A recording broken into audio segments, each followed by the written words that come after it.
Você está no Universo Metadoxos, um podcast sobre a complexidade do mundo contemporâneo, um mundo que se inspira pela tensão e incerteza dos paradoxos.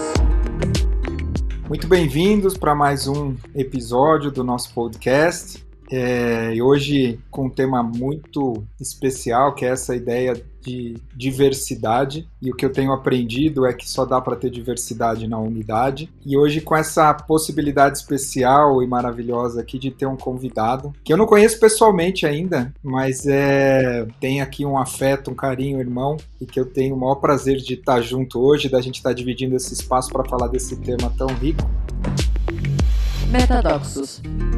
Paradoxos que impulsionam a evolução.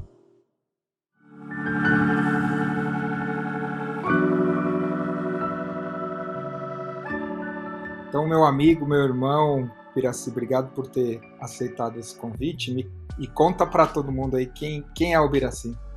O Biraci Pataxó é descendente de um povo que recebeu os portugueses aqui. São 521 anos de contato, e eu venho desse povo que traz toda essa história que vem muito antes da chegada dos portugueses aqui. Meu povo é ancestral nesse lugar, e eu sou filho de pajé, venho de uma família de liderança, tenho 7 irmãos, e daí, depois desse encontro de minha mãe, que é uma cozinheira de mãos cheias, eu tive 2 filhas, e hoje sou cuidador de pessoas. A gente tem diversas formações, mas nesse mundo sempre querem nos colocar numa caixinha. É médico, é direito. E eu, como aprendi nessa diversidade da unidade que nós somos, nós podemos ser muitas coisas e ao mesmo tempo nada. Então, eu sou um cuidador de pessoas. Eu cuido dos espaços, do ambiente, dos bichos, de mim, para que as pessoas possam se conectar e eu me conectar a elas. Esse é um pouquinho do Biraci Pataxó. Ei, meu amigo, sempre bonito vai tocando meu coração aqui quando eu vou te ouvindo, né? E uma das coisas que eu tenho aprendido com você é como é que a gente se coloca no sapato do outro, que tem muito a ver com esse podcast também, que é como é que a gente troca de lugar, né? Então, queria te ouvir um pouquinho, Biraci, nessa perspectiva desse mundo polarizado que a gente está vivendo, fragmentado, né? Cada vez que alguém tem uma opinião, o outro tem uma opinião contrária, e cria essa distinção e acaba tendo uma dificuldade grande de diálogo. Eu queria que você contasse um pouquinho como é que é esse espaço de diálogo, como é que você sente isso aí na cultura Pataxó e como é que você vê essa fragmentação, essa violência toda que está acontecendo no mundo a partir da cosmovisão de vocês. É um mundo totalmente diferente para nós. E olha que são 521 anos de convivência e vivência, de que é tão estranho ver o outro nos ver, que quando a gente fala de, por exemplo, quem se declara branco, ele sabe que a sua descendência é europeia. Quem se declara preto sabe que sua descendência vem do continente africano, de algum lugar de lá. E quem é indígena? Nós somos desse lugar.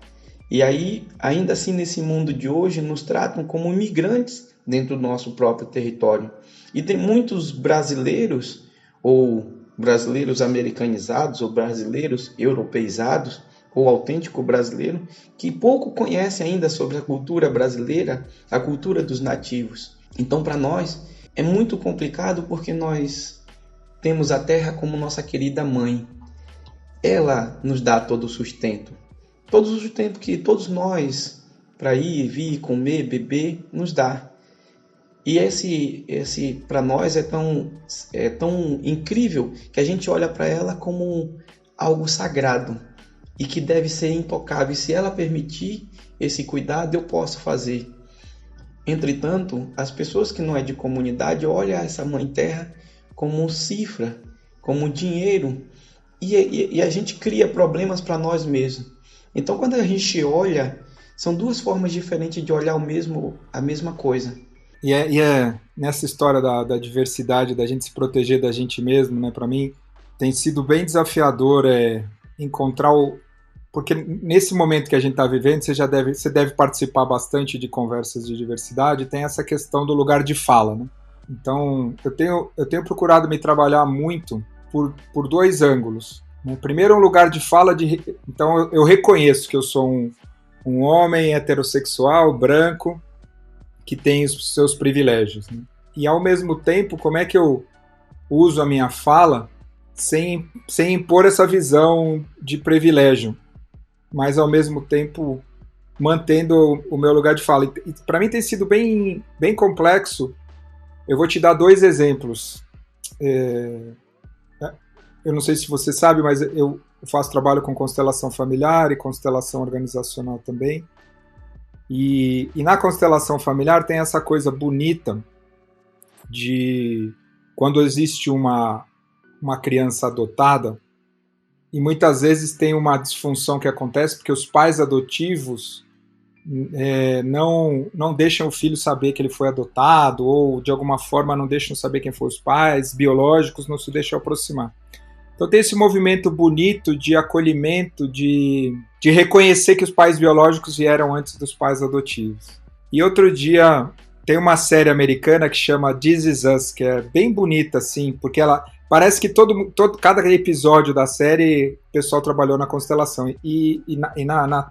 No centro principal da trama tem um menino que é negro que foi adotado.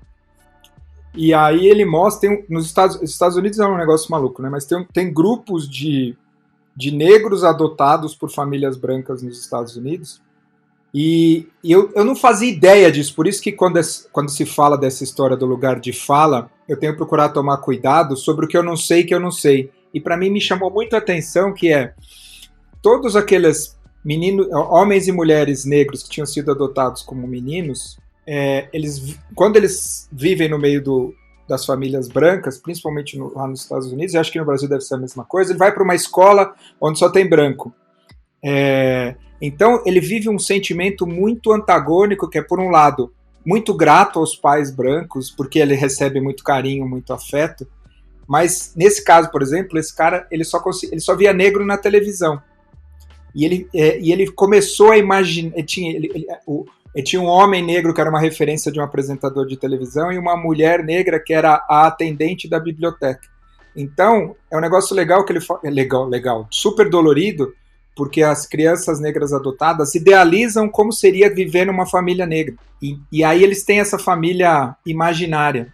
E vivem a vida inteira nesse dilema de ser grato e, ao mesmo tempo, se sentir culpado de estar querendo viver com uma família. E isso cria um monte de estrutura dentro da psique, né?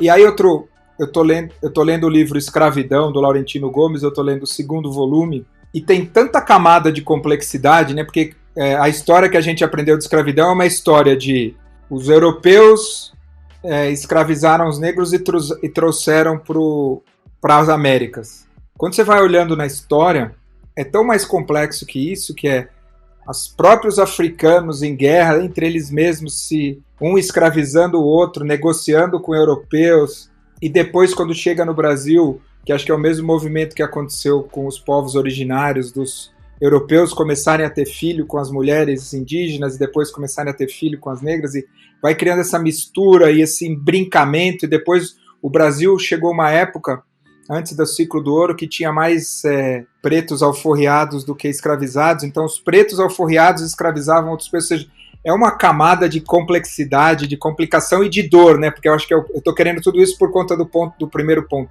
a dor que a gente inflige na gente mesmo. Então eu queria te ouvir um pouco, até reconhecendo aqui, começando do lugar de fala, que eu falo de um lugar que eu não sei, né? Como eu falo de um lugar de privilégio, eu sempre me surpreendo quando te ouço. Como diz, todos nós estamos certos dentro do que a gente está fazendo de errado, e todos nós estamos errados dentro daquilo que a gente faz certo. Não existe um modelo do que é certo ou errado, e eu me incomoda também essa frase, esse dito que diz lugar de fala. Todos aqueles que têm boca devem falar. Todos aqueles que na sua boca não saem som devem sim gesticular. O que a gente não pode perder é a comunicação, o poder de se comunicar com o outro. O lugar de fala é o meu lugar. Hoje as pessoas têm usado a palavra empatia de maneira diferente, pelo menos a meu ver. diz, olha, você se colocar no lugar do outro. Isso para mim não é empatia. Isso para mim é desrespeito. Se eu me coloco no seu lugar, primeiro que eu não vou conseguir ser o Marcelo. Como é que eu vou ser você se eu não nasci na tua família, não tenho a estrutura e a cultura que você tem? Então, se eu me coloco no seu lugar, eu deixo de ser quem eu sou e vou ver ser uma pessoa, uma fake news ambulante. E talvez seja isso que tenha acontecido no mundo. Muitas pessoas querendo se colocar num outro lugar que não é o dele.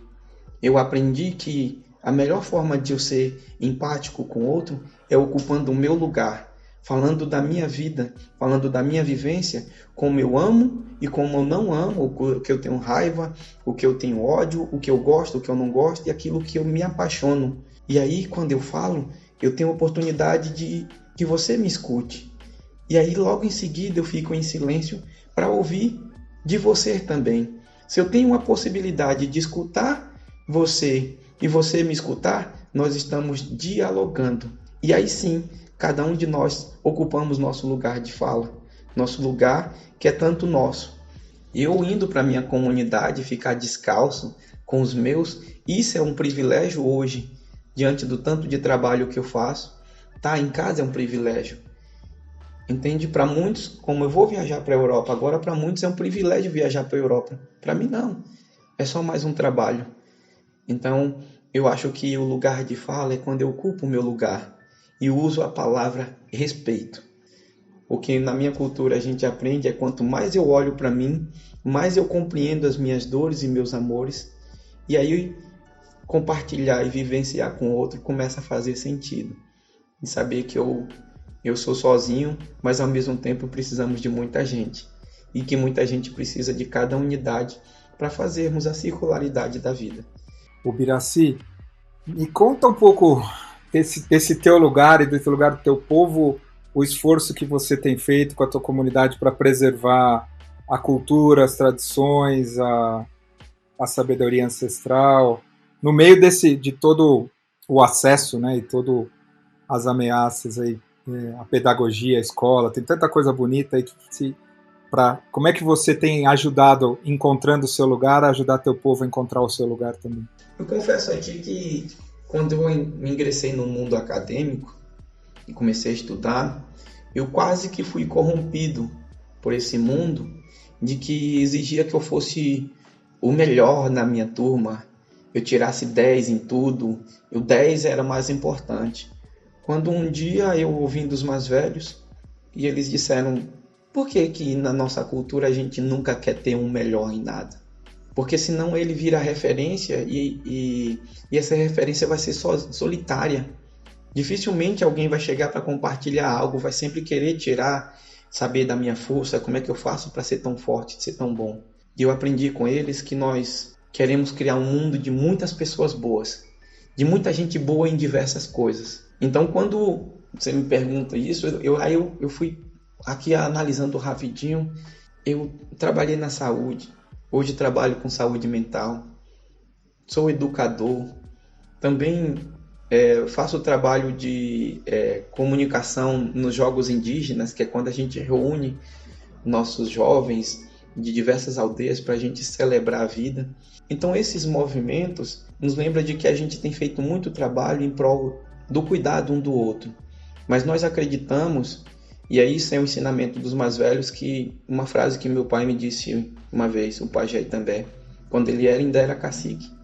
Fala: meu filho, hoje a nossa luta é com arco e flecha e burdunas. Porque era muito comum, eu pequeno, vendo meu pai sair para ir a pé para Brasília, Salvador e os outros cantos, para ter nossa área como terra indígena. Que é tão estranho, né? A gente recebe os portugueses e 521 anos depois, a gente ainda tem que demarcar um pedaço de território, já que o Brasil todo sempre foi nosso. E a gente fala isso de território, não como dono da terra. Porque, na verdade, é a terra que é dono de nós. Quando a gente morre, é lá que a gente vai ser depositado. Quando ele disse: a nossa luta hoje é com arco e flecha e burdunas. Amanhã vai ser com a caneta. E eu, quando eu pequena, não entendia. Porque ele mal sabia ler e só sabia escrever o nome.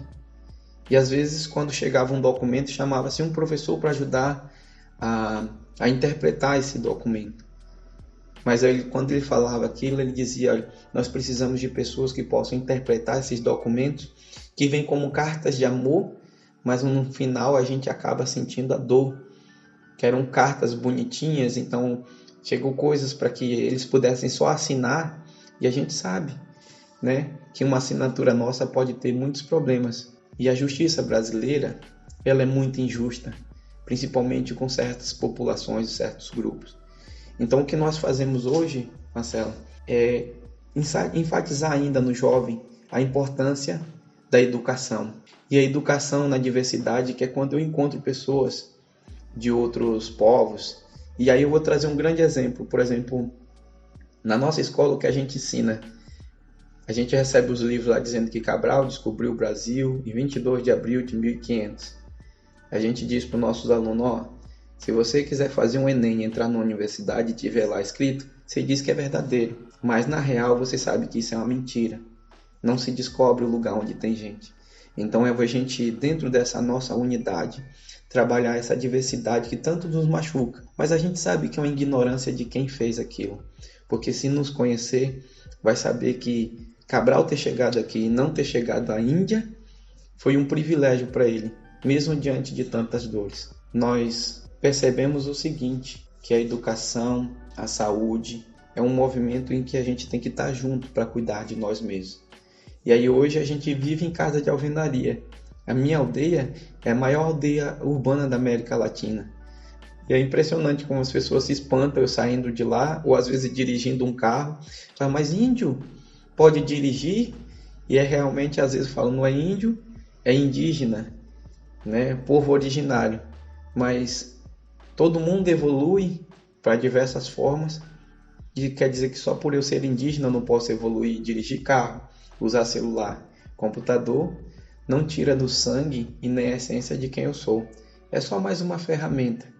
Então os movimentos que a gente faz é isso. É uma frase de Marcos Terena que diz: eu posso ser quem você é sem deixar de ser quem eu sou. A gente fala essa referência que é usar esse mundo tecnológico, tudo isso que os livros podem permitir que a gente possa estudar. Mas a minha cultura, você só vai poder saber mesmo se você conviver com a gente. Porque não está escrito em livro nenhum e nem nenhuma universidade que a não ser a da vida. Eu posso ser quem você é sem deixar de ser quem eu sou. E aí, já que vamos se inspirar no Marcos Terena, eu queria propor a gente trocar de papel. Agora que a gente está falando do mundo, do povo, não sei o quê, eu queria agora entrar nesse espaço aqui da relação do Marcelo e do Uberaci, da gente entrar nesse espaço de diálogo, de empatia, de compaixão, inspirado no Marcos Terena. Topa, não? Bora lá. Vão ser algumas etapas aqui. A primeira etapa, eu posso começar, eu vou compartilhar algo da minha vida, um evento marcante, relevante da minha vida, e aí você, na medida que você ouve, você vai devolver para mim em forma de uma metáfora, de um símbolo, ou seja... Pode ser. Vou contar um episódio, né? Que eu acho que eu já falei em algumas ocasiões, mas eu vou contar ele na perspectiva da implicação dele, da minha relação, do que isso criou na minha relação com o feminino. Quando eu tinha 8 anos de idade, eu sofri um abuso sexual durante um tempo. Eu e meu irmão, eu tinha 8 anos de idade, meu irmão tinha 6, e era um menino de 14 anos de idade. E eu gostava muito desse menino, porque, tipo, sabe, o adolescente que você idealiza, assim, que você gosta, e ao mesmo tempo não entendia direito o que estava acontecendo ali. Até que, e é bem obscura, eu até já perguntei para minha mãe, ela também não sabe explicar, ou seja, essas coisas de trauma e de abuso são obscuros, né? Mas enfim, aí ficou aquela coisa. E como eu vim num ambiente de formação muito machista, e quando minha mãe descobriu, tem aquela coisa de culpa, e recentemente um médico me disse assim, né, aconteceram duas coisas com você. Primeiro, você se iniciou na sexualidade muito cedo, muito antes da hora, sem ter um corpo para isso, e ainda por um viés de uma orientação sexual que não era sua, né? Você não tinha orientação homossexual. Isso criou uma implicação para mim, eu vou focar neste pedaço, que foi o pedaço de ter que provar que eu era homem. Quando eu comecei a puberdade, né, me relacionar com mulheres, eu fui tendo relações cada vez mais superficiais com as mulheres, porque era como se eu tivesse que ter uma atrás da outra para provar que eu era homem. Então, eu até me casar, e mesmo com a Fernanda, que é a mãe do Pedro com quem eu me casei, a gente namorou pouco porque ela morava em Porto Alegre, eu morava em São Paulo, a gente se encontrou durante um tempo no meio do caminho, então eram poucos períodos, né? Só depois que eu casei que eu fui ter convívio com uma mulher. E isso criou muito machucado, né, para mim, para as mulheres. E aí, né, hoje em dia, tendo trabalhado muito em terapia e entendendo as questões de energia masculina e feminina, eu tenho, né, o meu trabalho, um dos principais pontos do meu trabalho terapêutico é curar o meu feminino, me permitir ser feminino e curar o meu feminino, que de alguma forma foi sufocado nessa experiência, e perceber que eu posso ser um homem com energia masculina e feminina, e inclusive poderia ter uma orientação sexual, homossexual, por escolha, e não eu não quero ser isso, eu rejeito ser isso. Então acho que é isso. O que me vem quando eu escuto essa história são, primeiro, a gente já falou dessa frase, dessa palavra, mas quero repetir, talvez seja a base da direção da nossa conversa, dessa coisa linda aqui que a gente está fazendo, é o respeito. E aí eu quero trazer o que você, na hora que eu estava te ouvindo, o que me veio foi a borboleta e todo o seu processo, a transformação. O trans é a mudança, a forma como eu quero, e a ação é meu movimento.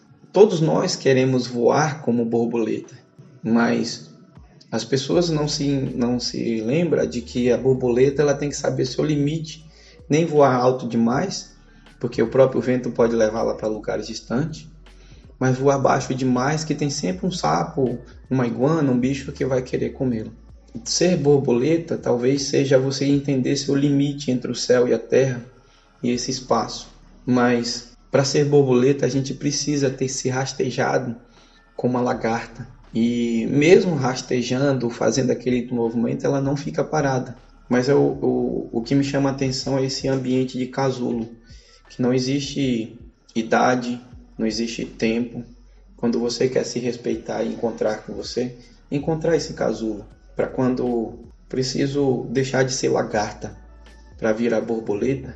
Se eu abrir esse casulo antes do tempo, como você falou de violação, eu compreender também os meus movimentos, masculino e feminino. Uma borboleta, quando ela sai do casulo, ela não sai já voando. Ela fica um certo tempo ali exercitando tuas asas, talvez buscando qual é o meu limite de voo, para onde eu quero ir e como eu quero fazer. Esse teu relato me lembra um dia que eu estava com meus alunos, meus primos também. Eu fui com eles aprender como pescar, mas entender esse mundo da pescaria. E a gente estava 3 horas em alto mar, num barquinho pequeno, a gente olhava para os lados, só via água, e de repente eu vi uma borboleta. E aí meu primo, que é o pescador, falou: essa borboleta tá doida? Aqui no meio do nada, voando. Eu disse, e qual a diferença dela pra gente?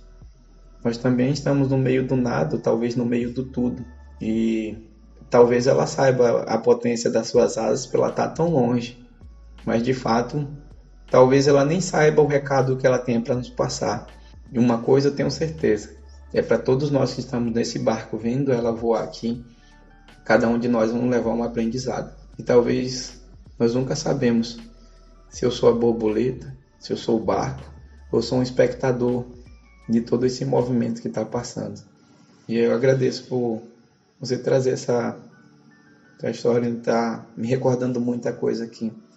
O respeito, a liberdade, né? Como diz Ney Matogrosso, ser um homem feminino não fere o meu lado masculino. Boa, obrigado, Biraci. Tua vez agora. Caramba, depois disso, eu quero lhe contar um fato engraçado. Eu não lembro qual, acho que foi na COP na 92, eu não sei.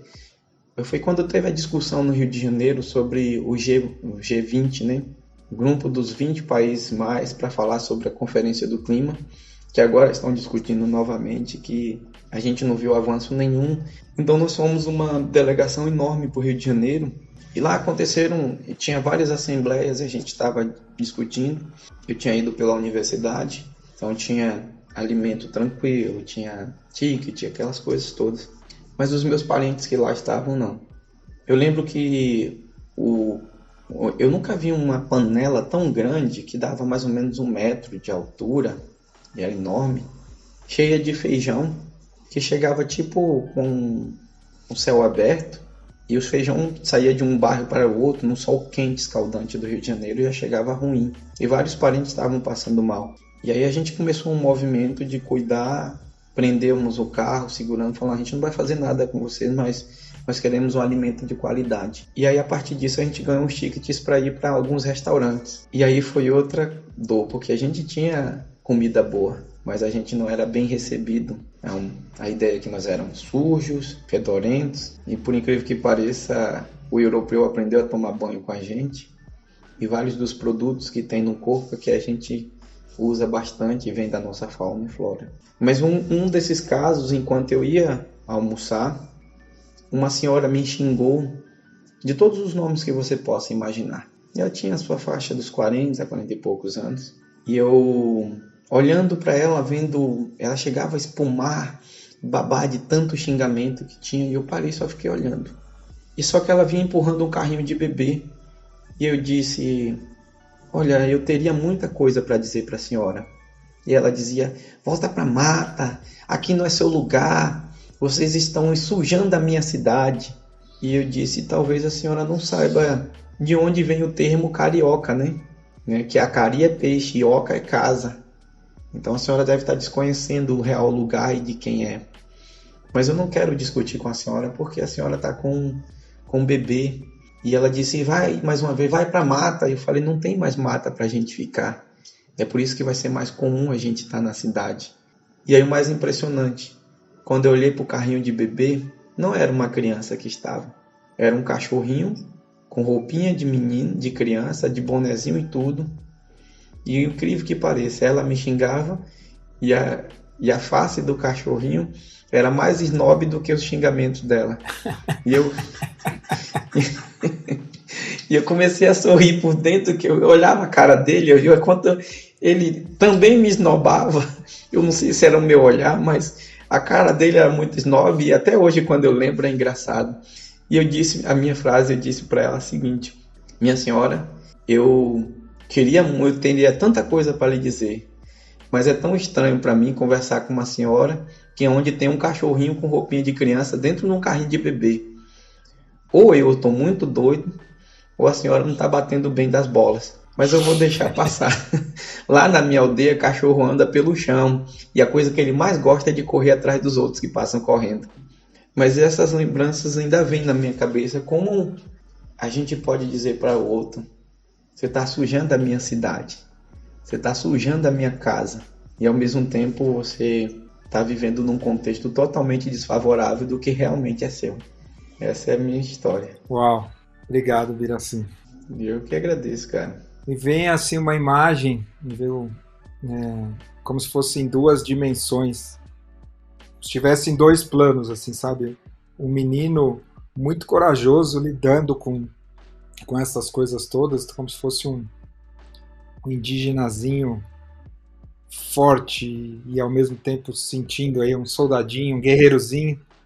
E por trás um ser de luz muito grande, assim, um ser da mata, um ser ancestral e presente, muito grande, muito forte, tipo, quem olha para esse menino e vê o menino não vê a força por trás, não vê esse ser tão poderoso e tão sutil e tão belo, que de alguma forma transmite, né? Então esse contato, a sensação é que ser um guerreiro em 2 dimensões, assim, guerreiro da luz, sabe? Uma coisa de muita força, de muita sabedoria, num plano sutil, espiritual, sendo amparado por essa experiência e uma coisa informando a outra.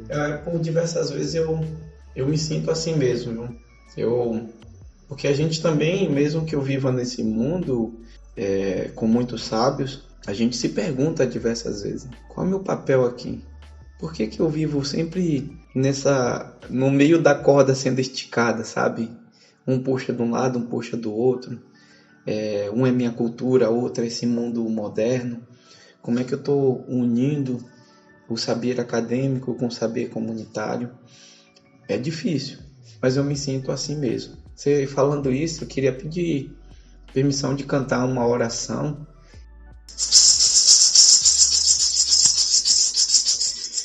As matas virgens escuras,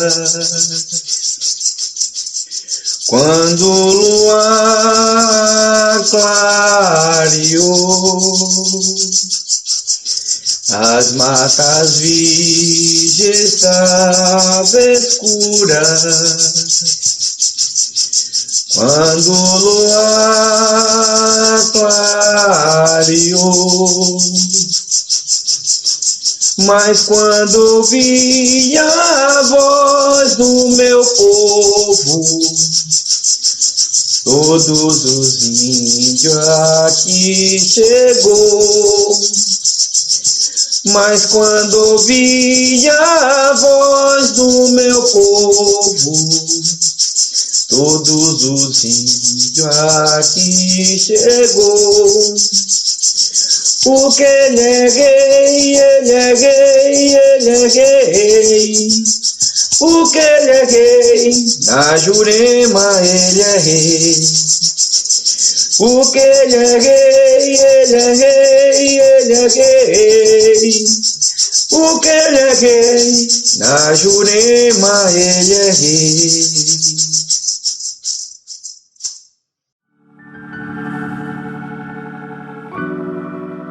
Agora é hora da gente trocar o Biraci. Então agora eu vou ser o Biraci e depois você vai ser o Marcelo. E eu começo então, melhor exercício aqui de ser o Biraci contando essa história em primeira pessoa. Então é Rio Mais 20, tô na faculdade, convidado para representar o nosso povo e junto com o meu povo. Então eu tô lá pela universidade, suportado com lugar para ficar, com comida. Mas as pessoas do meu povo não estavam na mesma condição que eu, e o que eu acabei percebendo, e eu nunca tinha visto uma panela tão grande, de 1 metro, de feijão. O problema é que quando essa panela chegava, o feijão já estava estragado, meu povo começou a passar mal. E aí me mobilizei para conseguir para eles as mesmas condições que eu tinha, que era um vale-refeição. E aí a gente tinha comida de qualidade, mas a gente teve que enfrentar aí uma outra situação que era não ser bem visto nos lugares e nos restaurantes, de ser visto como sujo, e até, curiosamente, os europeus aprenderam a tomar banho conosco, e os produtos de higiene, de limpeza, foram aprendidos conosco, e de repente a gente estava sendo visto ali como sujo, e isso foi ficando mais dolorido. Até que teve um episódio, eu estava caminhando e tinha uma mulher perto dos seus 40 anos que começou a ser agressiva e me xingar, e eu não conseguia entender nada e tentando falar, não sei nem o que dizer, até tinha muitas coisas para dizer para a senhora. Ela falava, não, volta lá para sua mata, volta para o seu povo, e eu dizendo, não tem mais mata, não tem, tanto que por isso que a gente tem vindo para a cidade. E ela estava com um carrinho de bebê, e eu achando que ela tinha um bebê, e na realidade, quando eu fui ver, não era um bebê, era um cachorro vestido de criança, e pior de tudo, com uma cara de mais entojada do que a própria dona. E aí eu comecei a rir por dentro, falei, não sei nem o que dizer para você. Na minha terra, cachorro anda no chão e gosta de correr atrás das pessoas, e esse cachorro não faz isso, então tem alguma coisa muito errada, porque ou eu estou muito doido, ou você está vivendo um outro mundo e está muito doida, tentando ter um cachorro dentro de um carrinho e pondo roupa e vivendo essa vida. Eu, Marcelo, ouvindo sua história, Biraci, eu conto uma história de quando, lá com 6, 8 anos, eu e meu irmão, um jovem, um adolescente que era referência como jovem, que eu queria... A gente sempre pensa em alguém mais velho, né, e querer ser parecido. E aí, eu e meu irmão, nós sofremos abuso desta pessoa. E nesse contexto, em que eu venho de uma família, uma cultura machista, cultura hétero, e aí entender esse processo, que eu também não entendia, entender esse movimento, foi muito difícil, porque também tinha da minha mãe culpa, e as dores com relação a esse movimento. E aí eu, com a vida, tive que aprender a cuidar, e aí buscando terapias, entender esse meu lado feminino, né, meu lado masculino também, que não é fácil. E até hoje eu venho cuidando, mas compreender que o feminino que há em mim é tão sagrado quanto o masculino. E nessa ânsia de entender o feminino, eu fui tendo relacionamentos superficiais, né, que não me preenchiam, mas era mais o meu desejo de mostrar ao mundo o homem que talvez eu não queira ser, provar ao mundo que eu sou homem, quando que na verdade eu queria só entender a minha masculinidade. Então, tô aí nesse processo. Que essa altura do campeonato fica claro para todo mundo por que eu convidei o Birassi para fazer esse diálogo, né? Porque que legal. Ao mesmo tempo que a gente é muito diferente, a gente é muito igual, né? Então, acho que a ideia de falar de unidade na diversidade não podia ter sido melhor representada aqui. Eu tô com o meu coração bem aquecido e grato por você e assim, me sentindo até em alguma medida uma energia de cura assim, boa entre a gente, que as pessoas que vão ouvir isso possam sentir essa mesma energia. Eu queria propor para a gente finalizar uma poesia coletiva. Eu quero começar com uma frase que eu sempre ouvi dos mais velhos: a gente é rico no que o outro é pobre, por isso devemos nos encontrar. Encontros só são encontros quando começam conosco mesmo. Quando eu me encontro, eu te encontro. Falando de encontro, os mais velhos dizem que todo rio corre para o mar, e como o mar lhe circula todo o universo, a água que brota lá no meio da pedra, lá no centro da mata, é a água do mar que veio pelas suas pequenas veias para voltar para casa. E é muito bom ser uma gota, e relembrar que nessa gota tem o oceano inteiro, tem o rio inteiro, eu sou a gota, eu sou o oceano. Para quem vive em comunidade, nunca deve sujar na parte em que eu estou do rio, que certamente a correnteza leva lá a minha sujeira para outras pessoas. E já que toda a água retorna para mim, um dia eu beberei da minha própria sujeira. E é só bebendo da própria sujeira que eu tenho a capacidade de me encontrar comigo mesmo, me reconhecendo no sujo, no impuro, para poder ser cristalino novamente. Bom, Birassi, se quiser terminar com canto. Queria te agradecer, meu irmão. Cada vez que a gente se encontra, cresce a vontade de me encontrar pessoalmente contigo. Vai acontecer aí em breve. A gente vai fazer acontecer esse encontro, porque nossos corpos sentem essa necessidade de se abraçar, de se encontrar. E nesse canto ele fala da água da vida, né?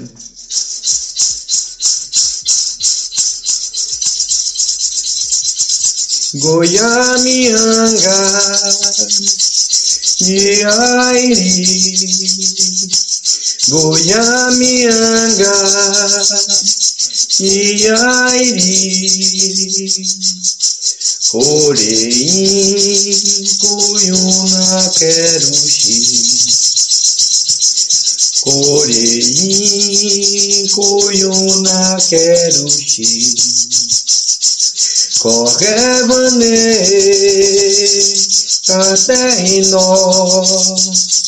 Correvane, Caterino,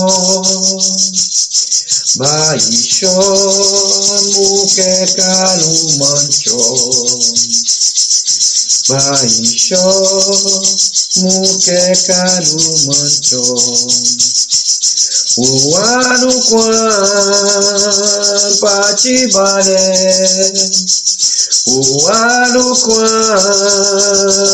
Patibaré, Mirapé, Genglite, Remiri, Mirapé, Genglite, Remiri. Auí. Muito obrigado, Birassi. Obrigado por essa presença.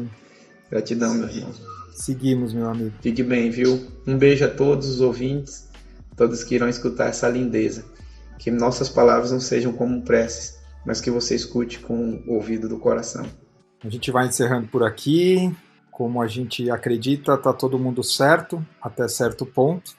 Queria que a gente continuasse essa conversa. Quem quiser continuar interagindo com o meu Instagram, @marcelocardoso.xi. Vai ser um prazer receber aí inputs, feedbacks, para a gente continuar. Esse podcast está em todas as plataformas de streaming. Espero que vocês continuem ouvindo, passando para mais gente, que a gente possa continuar crescendo juntos e cada vez mais um sentando no lugar do outro.